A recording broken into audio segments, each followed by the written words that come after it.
Bonjour et bienvenue dans What's Up Troll. On commence la sélection de cette semaine avec Tales of Evil. Dans ce jeu de survie, avec votre bande de copains, vous allez enquêter sur une mystérieuse disparition dans une maison hantée. Le jeu se présente sous la forme d'un plateau qui est constitué de différentes tuiles recto-verso qui sont superbement illustrées, et vous avez à côté de ça un livre des histoires qui se présente un petit peu à la manière d'un livre dont vous êtes le héros, puisque selon les endroits, les pièces dans lesquelles vous vous situerez, vous aurez différents choix à faire, différentes épreuves à réaliser. Selon vos résultats, selon vos choix, vous ne prendrez pas les mêmes chemins. Donc vous vivrez votre aventure différemment à chaque fois. Le jeu est super tendu, il vous laisse pas beaucoup d'espoir, on est vraiment angoissé à chaque nouvelle étape, à chaque nouvelle page qu'on va tourner, à chaque nouvelle salle qu'on va explorer, et finalement on peut perdre très vite.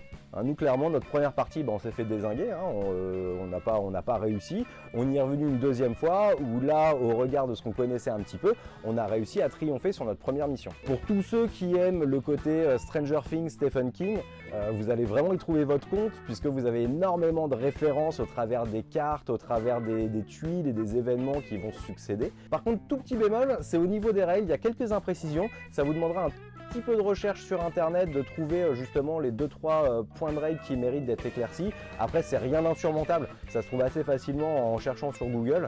Donc voilà, une fois ce passage-là éclairci, c'est vraiment très sympa.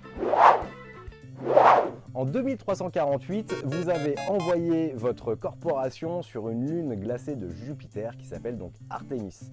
Sur cette lune, vous allez tenter d'exploiter le plus de ressources possibles, des ressources sous-marines et éventuellement d'y construire tout un tas de bâtiments puisque vous allez vous établir bien gentiment. La partie va se dérouler vraiment en deux phases. Une première phase où vous êtes beaucoup sur de l'exploration sous-marine et de la construction de bâtiments sur ces zones-là, et une deuxième phase où vous allez pouvoir construire des bâtiments de surface.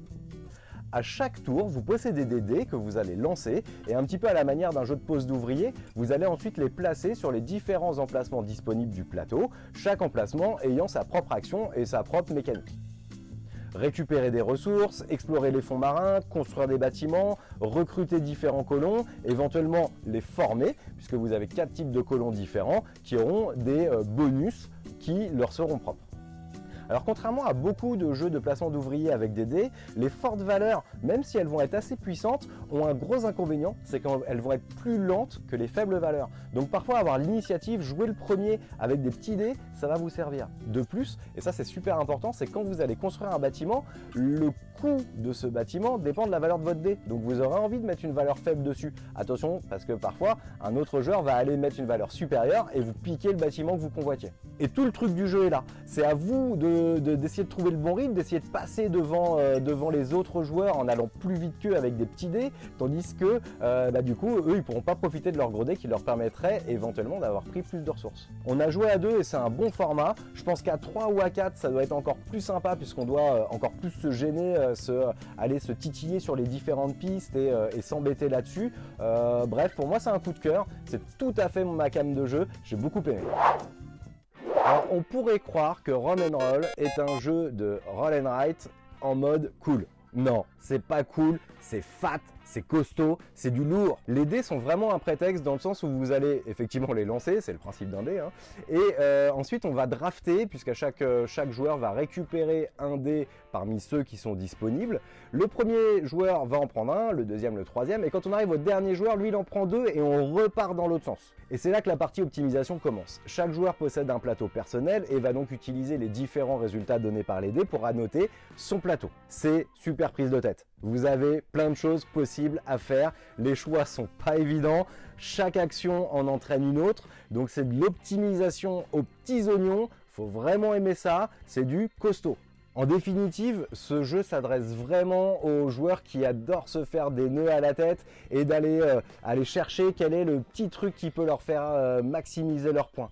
C'est vraiment pas facile à prendre en main, il y a genre 25 pages de règles, donc pour tous ceux qui aiment ça, foncez parce que vous allez y trouver votre compte. Par contre, si vous pensez trouver un roll and write léger, c'est vraiment pas celui-ci.